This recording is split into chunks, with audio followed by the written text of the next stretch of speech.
We're taking a GT40 to Le Mans Classic, the iconic, historic sister race to the 24 Hours in France. I've raced Le Mans 9 times in modern cars, and racing at the Classic is just as serious, close and competitive in some jaw-dropping historic machinery. This time, in partnership with Motorsport magazine, I'm documenting the journey, prepping, testing and getting the car just right. First, we need to get the engine sorted, and for some advice and support during testing, I also visited Ford's Heritage Centre and met with Christian Hertridge, Ford Performance's head of powertrains. We talked about how the GT40 still inspires the modern team, who'll race a hypercar at Le Mans in 2027. First though, you join us at the rolling road, starting the process of making our GT40 ready to race. A lap of Le Mans is over 85% full throttle, and in a classic car, the engine really is the heart of the car, which is why our first stop on the journey to Le Mans Classic is to come here to the rolling road with our GT40 and make sure that engine performance is absolutely perfect, both in terms of the power the car is producing and air and fuel flows for reliability.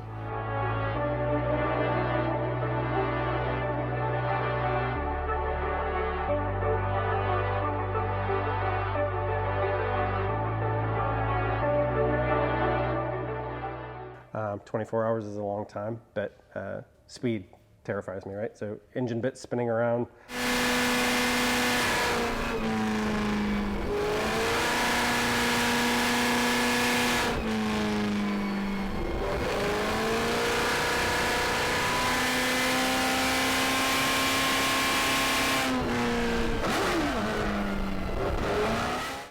The Mulsanne straight just scares me, right? So you're at sustained speed, you're approaching rev limiter, the valve train's going wild, pistons are going up and down, your inertial loads and your rods are crazy, lubrication you got to be concerned about. So sustained high speed is what terrifies me. So the Mulsanne straight is what keeps me focused. It's obviously one of the races with the highest full throttle period of any race in the world. So for those spinning parts, it must just be a tremendous challenge.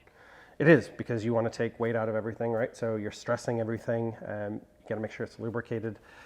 The temperatures are high because you're just, again, sustained loads.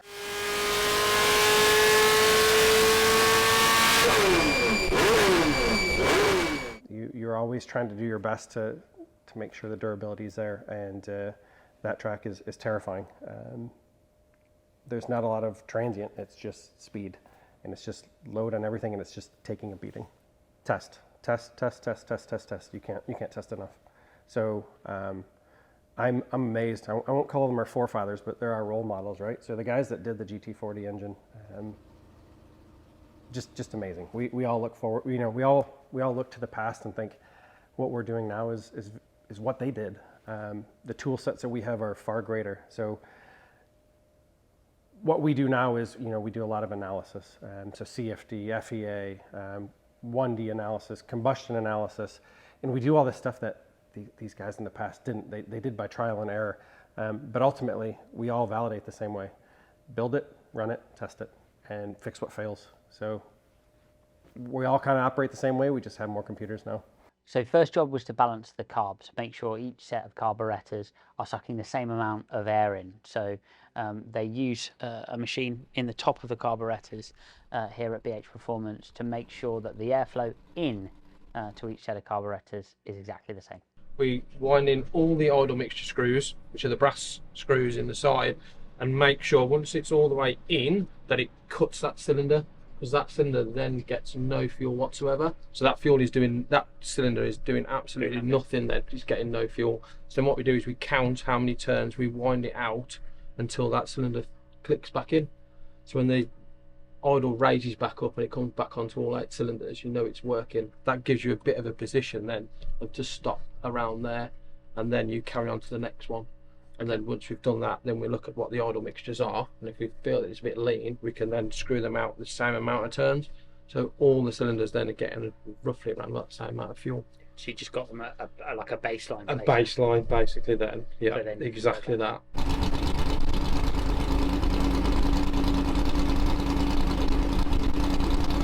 I mean, back in the day, power and torque is displacement. So it was, turbochargers weren't throughout the industry. So to get power torque, you just keep adding displacement, which is bigger and bigger and bigger, hence 289 to 427, right? So it's a linear relationship to power.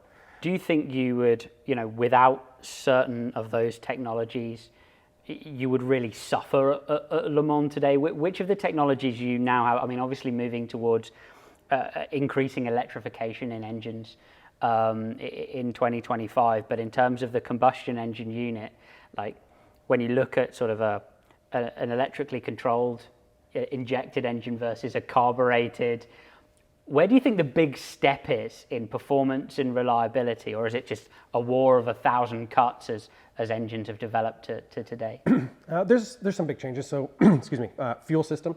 So being carbureted, right? So you're not controlling your mixing. So now that you can, with direct injection, you know exactly what amount of fuel is going in, when it's going in. You can accurately control your spark. You're not working off of magneto so there are some big hits, piston rings, sealings to bores.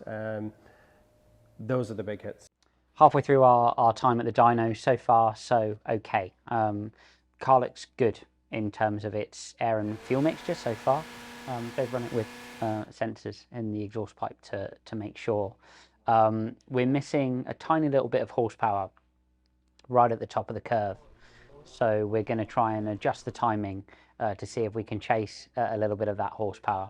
The good thing though is that the car's producing a lot of torque low down, which is what you really need. That's the twisting force out of the corners, which is going to make the car drivable and is really the key number for me over power, because it means that you can race the car in traffic, you can leave it up the gears, and it'll help you a lot when racing wheel to wheel. So chasing a final little bit of horsepower, everything's run beautifully here and reliably, so pretty happy so far, and on to the next stage of testing. So each cylinder has its own what we call choke. Yep. On the carburetor, so obviously each one you've got eight chokes, effectively 8 cylinders, and each carburetor has what I class as a jet stack. That's just a holder. So in there, in the top, you have your air corrector, and then you've got your emulsion tube, then you've got your main jet. So if we want to alter the jetting of the engine, depending on where we want the fuel to go in, is depending which one we'll change. So if you want to richen it up, we'll put a bigger main jet in, but we could also put a smaller air corrector in, because that works as a ratio, so the amount of air going to fuel. So if we want to rich it, if we put a smaller air corrector in, it will let less air in, which richens it up. Yeah. So if you want more mixture at the top end, I would tend to put a smaller air corrector in. Okay. If you want some mixture at the bottom end, I'd tend to increase the main jet. And that's carb by carb? Yes, so each individual one, we have to do all of them. You can't just do one. We will measure every jet that we put in to make sure they're all correct size. We can only pick up the fuel at the back of the car, so overall of all cylinders. So that's a mixture pattern of all the cylinders. So we have to categorically make sure that each individual cylinder has got the same amount of fuel. The only way we can do that by is physically measuring the jets. So we measure every jet to make sure they're all the same size. So we know the fuel at the back of the car, they're all getting the same amount of fuel. Great.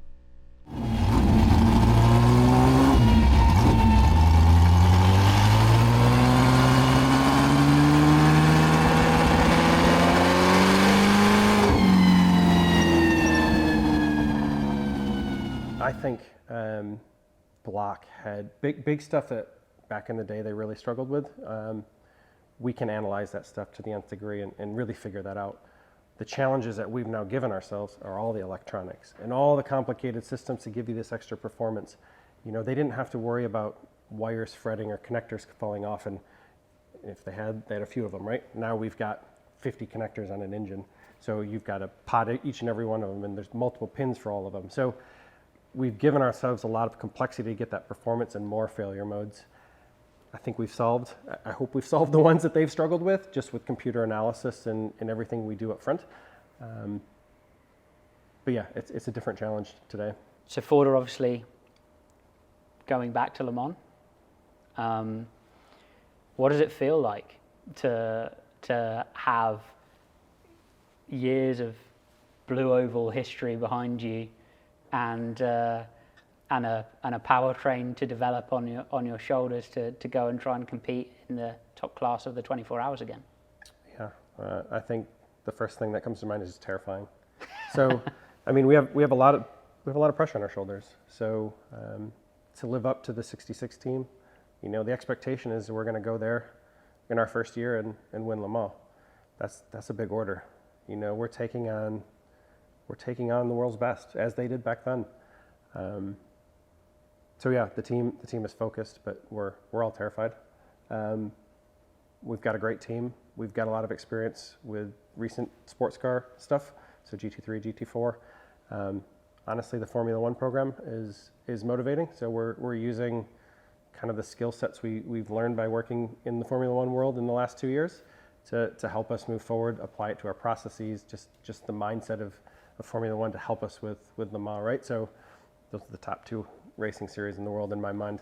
So tying the 2 together and our team being involved in both at the same time is pretty incredible.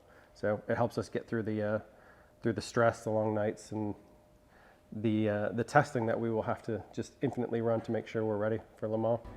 Good luck, sir. Go like hell. Appreciate it. Thank you. So a great day at the Rolling Road. We found around 17 horsepower, which over a almost 4-minute lap, the majority of which is flat out running, is going to be a huge difference for us at Le Mans. Found it by just adding a little bit more fuel into the mixture via the jets in the carburetors. So next stop for the program will be testing for brakes and the rest of the chassis. That's going to be undertaken at another circuit. So we need to get the car out on track and make sure, even if the engine's performing nicely, that the rest of the car is underneath us before heading out to Le Mans.